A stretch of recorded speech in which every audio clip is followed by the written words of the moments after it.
Hi guys, Ray from Whimsical Pictures here. For the first time in a while, sorry about that. It's just my life has been super crazy lately, and I don't have a whole lot of time or energy to go into making YouTube videos, or reading for that matter. I have been reading, it's just the volume of it isn't enough to have a whole lot of material to talk about. And most of it's in Japanese, which I'm always like second guessing myself. Like, people don't actually want to hear about like manga that are only available in Japanese.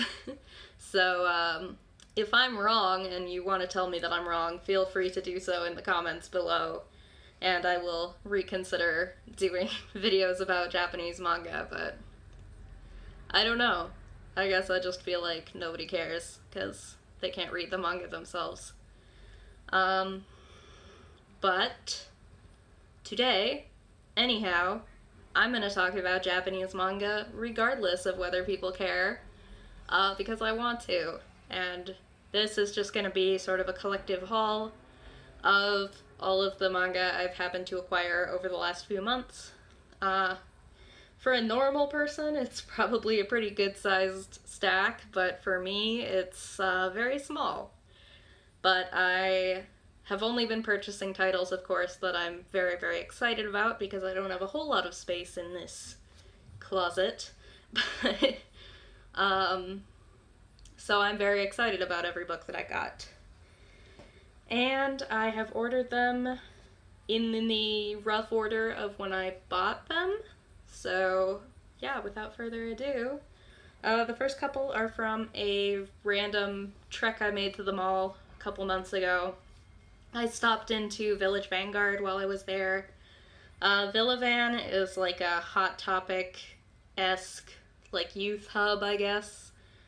Very loud and kind of a mess, and full of things that the kids are into these days.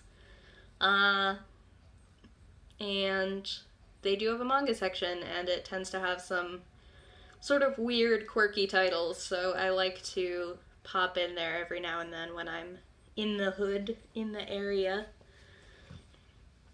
And this one is certainly that. This was released under the Kono Manga ga Sugoi comics line. It won the Shogakukan Manga Award in 1971. Of course, this is a newer imprint of it from 2017, I think. And it is from Masuko Watanabe, who is one of the pioneering mangaka in terms of shoujo horror manga. And the title I got is Saint Rosalind. The whole story collected in one volume. You can see from the cover it doesn't really look like a horror manga, but this sweet, adorable style belies some truly disturbing content. This is about a girl named Rosalind who everyone falls in love with instantly because she is so charming and sweet and angelic looking, but behind that angelic veneer, she's actually, like, evil devil spawn who murders people in super tricky ways. All with a sweet and adorable smile on her face. That's creepy. So, of course, I love this, like, super frilly, girly, cutesy 60s shoujo style. I love all the heightened emotion and the heightened beauty of everything. And I love that it's super twisted and disgusting and horrifying in its content. So this is a lot of fun. And I recommend it if you're in Villavan. This is not scanlated from what I know, so sorry. The next one I got is just a tribute book called, what is this, Marugoto Nekokke. So it is a tribute book for Itoshi no Nekokke, My Darling Kitten Hair by Haruko Kumota. who is also the creator of Descending Stories, Showagen no Kurakugo Shinju. This is, like, easily my favorite BL manga at the moment. So, of course, I have all of it. And now I have this book that just has a couple of bonus chapters and some, like, fan book content. Here's an interview. And then it has a bunch of, like, tribute comics from a variety of different BL mangaka. Lots of different styles. So, yeah. Pretty self-explanatory, I think. I like the series, so I got this. always looking for more. And then these are actually from the convenience store, because I hate scanlations, but, like, I was, like, really feeling hyped for Tokyo Ghoul Re, and, like, accidentally read all of it online. And I really liked I like the art in Tokyo Ghoul Re a lot in general, but I really liked some of the horror imagery in the most recent chapters, so I grabbed the 2 most recent volumes in Japanese. Which is silly, because I'm also collecting the series in English, but I'm silly. And I really like some of the content here. I know a lot of people, like, really hate this arc, but so good looking. I am actually, like, super into it. Like, this is the gross, like, schlocky, like, weird, super out there, disgusting as hell shit that I kind of always wanted from Tokyo Ghoul. Just no holds barred, absolutely gross, terrifying. I'm into it. And I got 15 as well. I don't know. What's some good art that's, like, not super spoilery? I guess it's all kind of spoilery, but, you know, vague enough that you can't guess what's happening.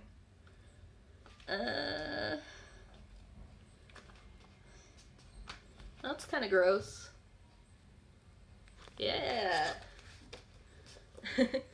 So I'm into that. Haters to the left. And then next, we have a trek I made to the Haruya Shoten, which is a big chain bookstore, like your Barnes and Nobles, I guess, your Chapters.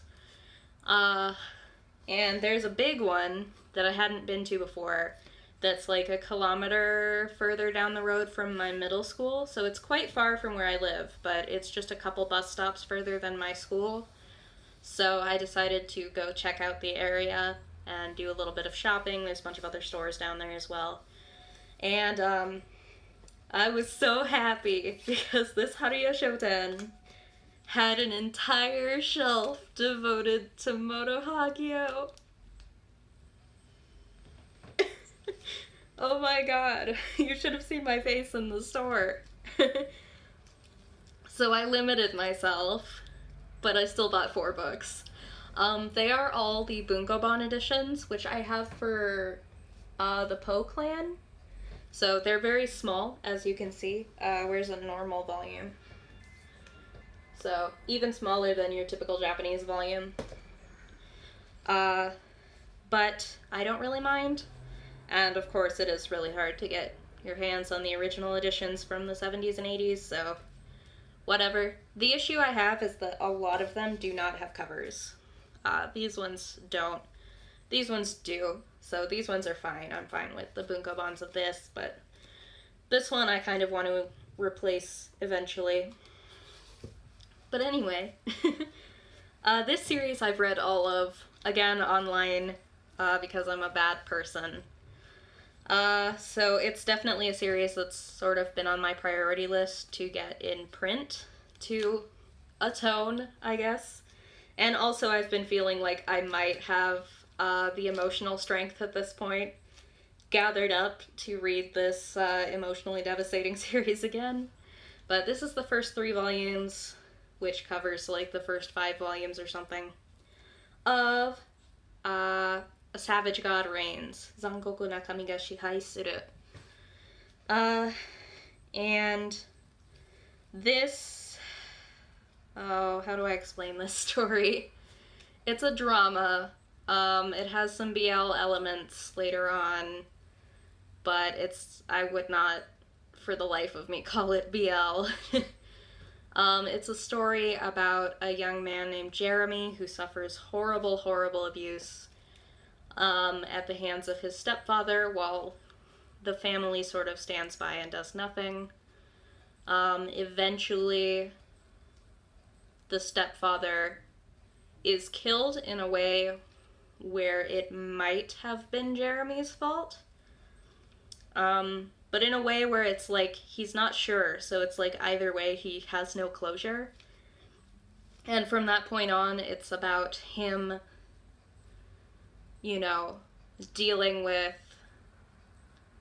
his emotions and the trauma that he's facing after this horrible abuse, as well as dealing with the legal consequences of what may or may not have been murder, as well as dealing with his strained but not entirely antagonistic relationship with his stepbrother. And it's just, there's so much more to it, and of course you've got Moto Hagio's crazy, like, surrealist imagery. That was one of my favorite images from the series, actually. So, beautiful series. It's just, oh my god, it's traumatic just to read it. But it really is one of my favorites, and just so, so good. And now I have the first 3 volumes, and at some point I will go back. Probably not this month, because I'll be spending a lot of money this month on trips and stuff, but eventually I'll go back and get the rest. Then the other Moto Hagio book I got is the full series, which is 3 volumes collected into one, which is Star Red.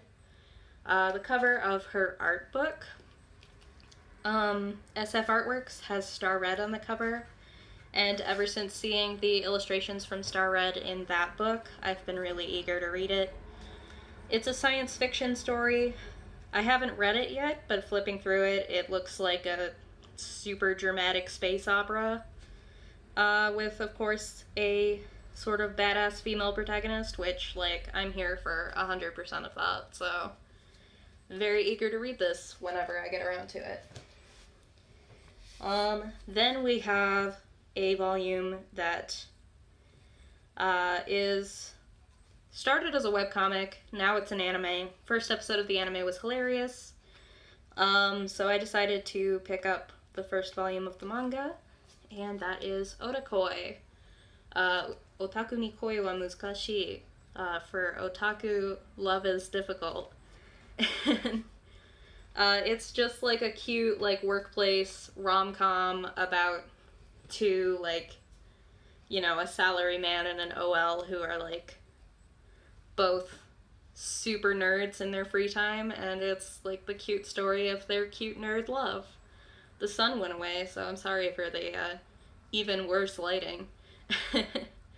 But, yeah, this is adorable. It's super funny, super relatable. You know, if you happen to be a super nerd like these characters. And it's teaching me some fun slang from the otaku subculture in Japan, which I appreciate.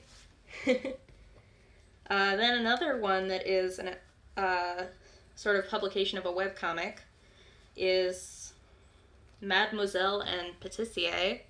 Here. Such a bright cover, it's not showing up so well.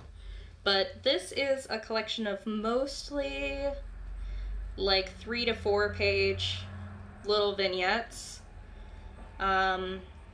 Occasionally you'll get a longer one that advances their relationship in some way, but mostly it's just about this cute, adorable, like, chubby girl who goes into this cake shop to treat herself once a week. She's got like a secret crush on the patissier that really isn't that secret at all, and he secretly has a crush on her as well, but they're both like huge pansies about talking to each other.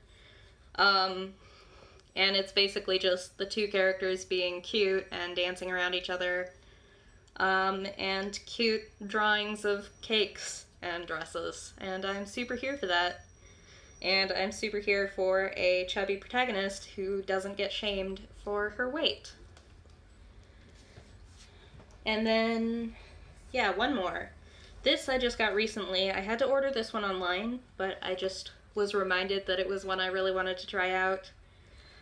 This won the Kono Manga ga Sugoi award last year, and it is a single volume called Echoes by Ayumi, who is a trans author, and he, I believe, wrote this sports manga single volume about the girls' basketball team. The main character is a sort of not yet out trans boy named Sei, and then you also get to know sort of the other people on the team. The deuteragonist is this girl. Oh, what was her name? I don't remember. To be honest, I was disappointed by this. A lot of conflicts are set up that aren't really paid off. Like, the setup feels like it should be fine. Like, first they're training for this big match, and then the second half of the book is the big match. And it feels like it should be super tense and super great, like, you know, any given competition in Haikyuu would be. But it's just not, because, like, the characters' conflicts aren't tied to the basketball, and there isn't really any catharsis at the end that isn't basketball. Which would be fine if their conflicts, again, were tied to basketball. And them, like, growing closer together as a team through this, you know, harrowing, like, you know, experience of playing basketball against a super strong school and working together to defeat them despite the odds. Like, you can get a whole lot of drama out of that if you just tie your characters' conflict to that. Like, for example, if Sei, like, a lot of Sei's conflict is that, you know, he feels out of place because, you know, he's on the girls' basketball team, but he's not a girl. And, like, he's not out to anybody. Like, okay. So, you know, and he wants to get closer to the people on the team. But that's not really connected to his gender identity. That's just also he wants to be closer to this girl who he has a crush on. But it's like, you could easily tie those three things together, I feel like, by, you know, he's worrying and fretting about, like, coming out to the members of the team that he's really close to. Because he feels like there's this wall between him and them, because there's this thing about him that they don't know. So it's like he's struggling to, like, connect with them the way that he needs to in practice, because it's like there's this wall between them. And then, like, you know, it's through working together in the training and then, like, seeing all that working together, like, pay off in the match that gives him the courage afterwards to, like, come out to his teammates, and, like, the process of that, like, makes him more confident in himself and helps him to be honest with the people that he loves, and, you know, maybe gets him the girl or whatever, I don't care, and brings him closer to his teammates, and you've got it all, like, tied together there. And, like, that's not the most unique character arc, it's just off the top of my head, but it is one way to tie those three things together, instead of, like, having 2 pages in the whole book that are about Sei's identity, and then not really giving him a conflict outside of that. So you're like, that's his only, like, conflict that you've established for him. I don't mind if his conflict is not, like, his transness. Like, certainly it's not like every trans story has to be a coming out story, right? Um, you know, it could just be that he wants to get to know, what's her face? Cool, new transfer student girl. That's fine. But you have to establish that, and you have to carry it through, like, and I felt like there wasn't that sort of carry through. I did not feel that sort of push in their relationship that I needed to. And I don't know if I'm like articulating well my feelings about this book. I might make a separate video about it. But again, it's like it's a single volume of manga that like isn't even scanlated, so probably people don't care. But yeah, I don't know. I was super disappointed. I really like the art, especially in the basketball scenes. There's a lot of great movement in there. I like the diversity of the female characters. I just like the fact that it's a manga about the girls' basketball team. Like, hell yes. I want more of that, please. More manga about the girls' sports teams in general would be great. But especially, I think you can get a lot out of the basketball team. Just, like, I'm thinking about the basketball team at my school, and it's all the crazy tomboys who are, like, just loud and fun to be around. So it's like, you know, more girls basketball team manga would be greatly appreciated. So yeah, disappointing. There is a sequel volume that I might be interested in picking up, so we'll see. We'll see. That's all I've gotten. I don't know how many volumes this is, like 12 or something. There you go. Wow, so many books. And I'll probably be back in the next few months to show you what I've collected by then. Bye guys. See you next time, whenever that is.